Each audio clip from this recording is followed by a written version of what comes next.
Chris Crolley is the leader of the local canoe and kayak tour agency called Coastal Expeditions. Now he wants to also be the leader of the Town of Awendaw.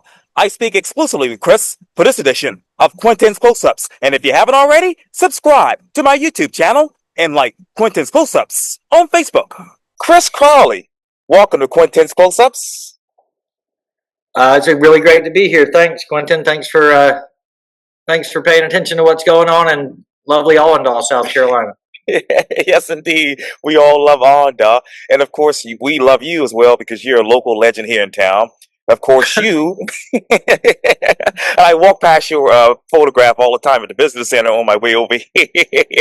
Oh, that's silly. Yeah, but of course, we all know that you own the Coastal Expeditions, which is a canoe and kayak tour agency in Mount Pleasant. And of course, over time, you've grown the company to include several locations along the South Carolina coast, spanning from Cape Romaine all the way down south to Beaufort. But now, you also want to add Mayor of Awendaw to your resume. So tell me, Chris, why Mayor? Why now? That's a good question. I've lived in Awendaw for over about 28 years now. We moved here when my first child was born, and of course, fell in love with it. I've been working in Cape Romaine since 1993 on the Bulls Island Ferry, and I've watched the town sort of wander and stray and try to figure out exactly what the identity of Awendaw is, and the unchecked development that's really only good for the developers is challenging and sort of ruining the local rural culture of our town. It's not what the citizens want, and the latest one that has a planned urban development that allows it to distribute its stormwater straight into Cape Romaine, into Seawee Bay, which is Class 1 wilderness, was really the final straw for me. So I'm a doer. I'm not a talker so much as I am a talker, but I believe in taking part. And I was approached by a local group that feels like I do about preserving Awendaw and about getting it on the right track for leadership. And they asked me to be of service. And sort of my code is, when you can be of service to others, you should. And that's what always works for me. So I sort of, thought about it and prayed about it and talked to my wife about it, and decided that perhaps I could make a positive change for the citizens of Awendaw. Who is Awendaw these days? That's a good question. I mean, Awendaw is such a diverse demographic, such a mix of peoples of all, from all income levels, and that's the question. I think that's such a good question, Quintin, because I think that's the question that holds the answer to the future of Awendaw. I don't think Awendaw really knows who it is. I'll tell you this, as part of my campaign, as part of my effort to serve the citizens of Awendaw, yes, I'm going to every single household in the town, and I'm knocking on the door, and I'm speaking with the people that live there, and I'm handing them some literature about what I believe and why I think I would be a good mayor, so I am learning about the demographic of Awendaw, and this will be a together thing. This will be a we thing, as we sort of band together to figure out what the proper identity is, honoring all of the people that live in Awendaw. So, good question. I think the jury is still deliberating on who is Awendaw. Who is Awendaw? That's a very good question. Yes, sir. I appreciate that. Chris, when you're going around the town of Awendaw, speaking to these residents about what's going on, you mentioned some of those issues earlier about stormwater development and whatnot, and unchecked development, as you mentioned. What else are these other concerns that the residents have on their mind? Awendaw has that we have an incomplete water system that delivers, potable, clean drinking water to our citizens, and we can't sort of continue that project to its just completion. It's a good project, delivering clean water to households is critical for a town, but we can't deliver that finished product without the capital to do so, and we can't access the capital because there hasn't been an audit of the town's spending and finances since 2021, I think. They're trying to get an agency to do the audit for 2022, and that's just poor leadership. That's just improper. It's just so unsophisticated and poorly done. So the water system is one. The rural development septic tanks. There is no sewage treatment plant here, so it's all septic tanks, and consideration for our neighbors and what it means to steward a septic tank. They work. Septic tanks work in rural communities if there's enough land and the perk is correct. So that's the septic tank issue is also a big one. The heirs property with the African American community is needs addressing and concern. There's a untenable amount of poverty in Awendaw that needs a clear action plan and needs to be addressed. Simple things like I asked a fellow the other day, old Mr. Jenkins. I knocked on his door and he came to the door and was very cordial to me. And a dump truck, a triaxle dump truck, went flying down the road on Suey Road. And I said, man, I've lived here long enough to remember when that road was 45 miles an hour and you couldn't do 60 miles an hour, 5 over on the road. And I said, Mr. Jenkins, do you remember that? And he said, son, I was born in Awendaw. I remember when that road was dirt. And so the citizens would, they'd like a lot of things that preserve the quality of life and honor the rural nature. That's, the biggest one though, Quintin, is a unity, is the town coming together. White and black and everything in between, to honor the rural culture of Awendaw and the nature that surrounds us. Here's the thing. Yes, sir. If you look out of Awendaw, if you get up early enough to watch the sunrise, which I recommend, and you look out to the east from Awendaw, you have got to look out over Cape Romaine National Wildlife Refuge. Created in 1932, this is about a 70,000 acre refuge with 29,000 acres of Class 1 wilderness. There are 297 different species of birds, categorized seasonally, and it is rare and precious, right? So you're like, oh, I can't take it. It's just too much. So you turn around and you look back to the west. You look back toward the direction of sunset from Awendaw. And from Awendaw, you have to look at Francis Marion National Forest, right? That's over 250,000 acres of national forest to our west. So Awendaw is sort of this sort of oddly shaped township that's bookended on the east and the west by Francis Marion National Forest and Cape Romaine National Wildlife Refuge.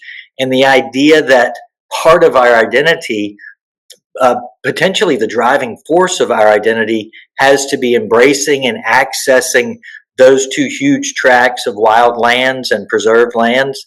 That's what's my vision.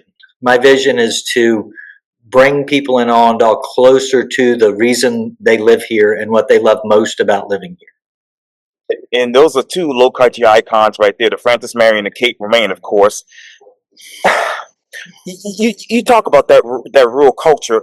What exactly is that with all the development that's coming into Awendaw right now? That, the rural culture of Awendaw has to do with a relationship with the salt marsh estuary.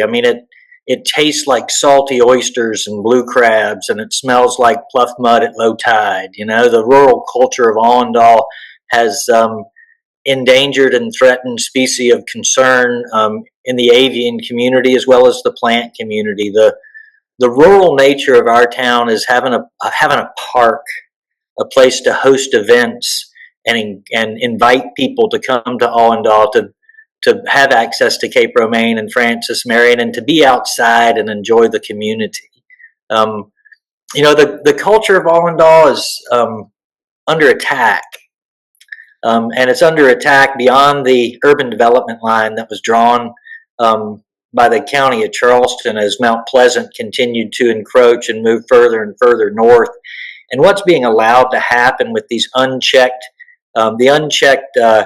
cutting down of all the trees and the clustering of the home plans that have a third of an acre per house, right next to your neighbor, right next to your neighbor, right next to your neighbor, is the attack, and it's not good for the residents of Awendaw. It is good for foreign developers that are just making money. So that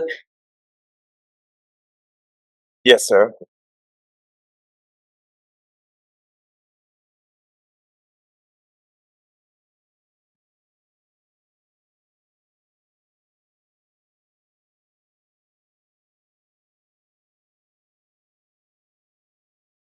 Yes, seeking sir. these untenable urban plans for the good of the town or for the good of the forest or for the good of the refuge.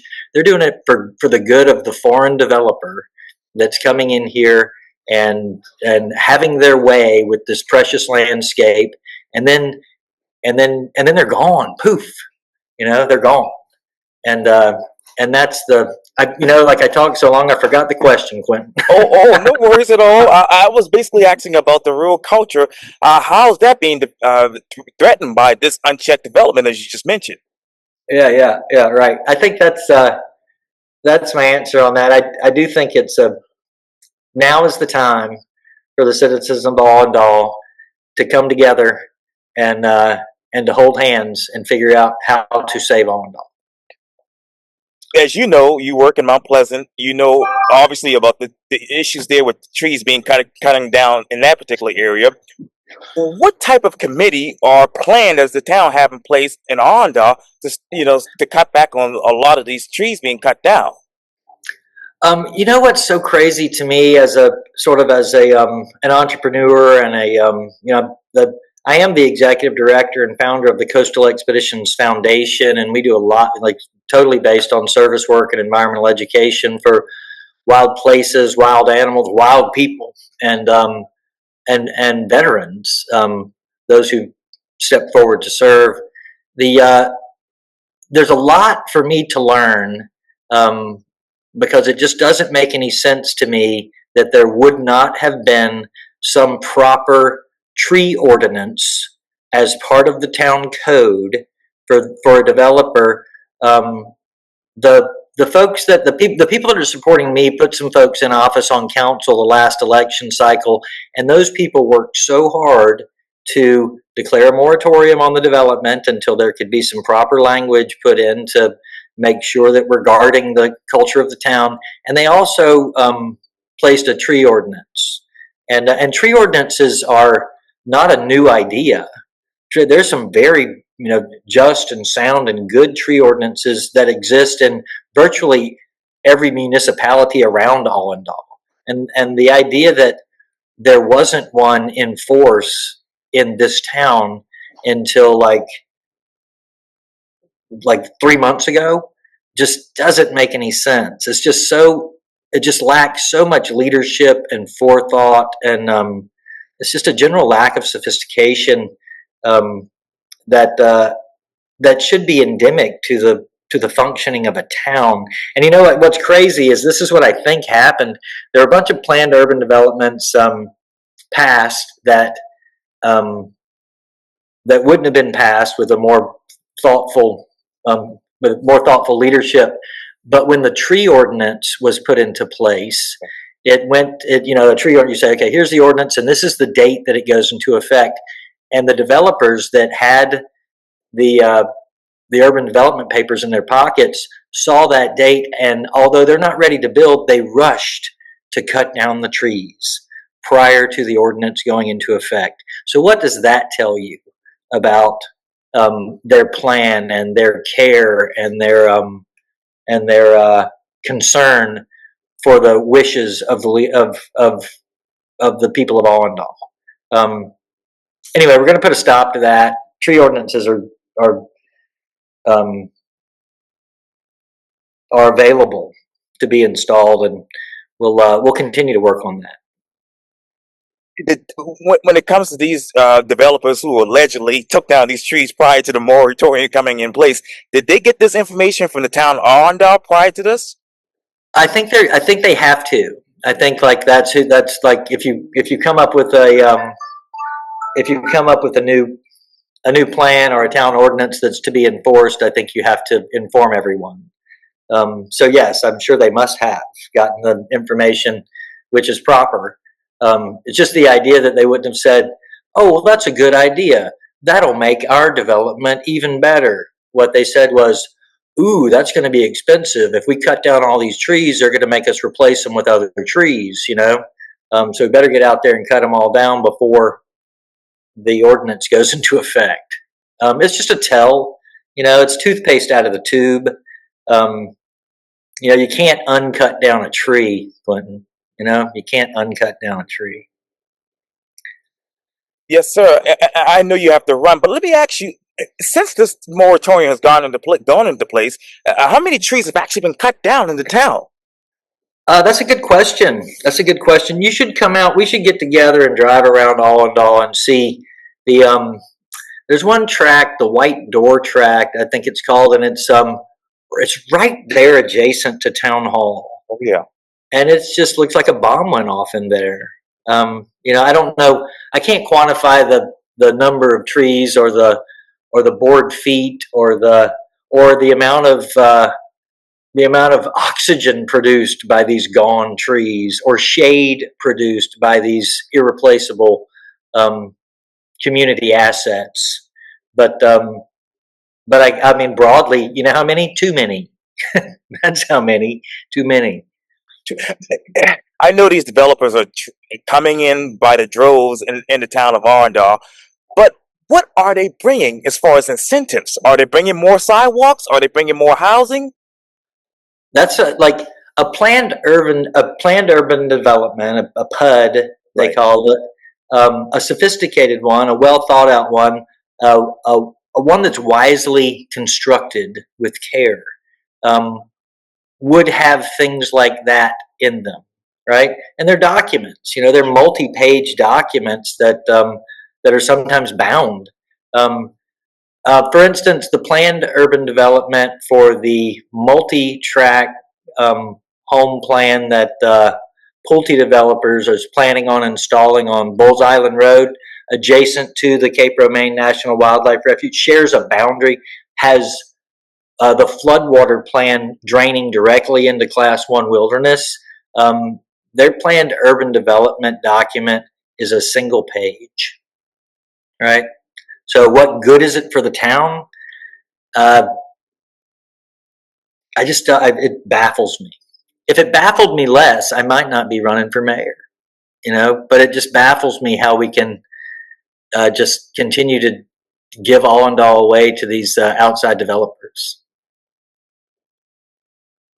When you talk about those developers, Chris, and obviously homes, are they bringing apartments? Are they bringing multi-family units? Are they bringing more affordable housing? Yeah, that's a good question. When I think about those things, I think about quality of construction, and I think about the kind of home that can stand to be in a place that gets that's affected by big coastal storms. I think about septic tanks that are lots that perk, and septic tanks that are sound and stewarded correctly in the event of coastal flooding. It's not a matter of if that happens; it's a matter of when that happens again.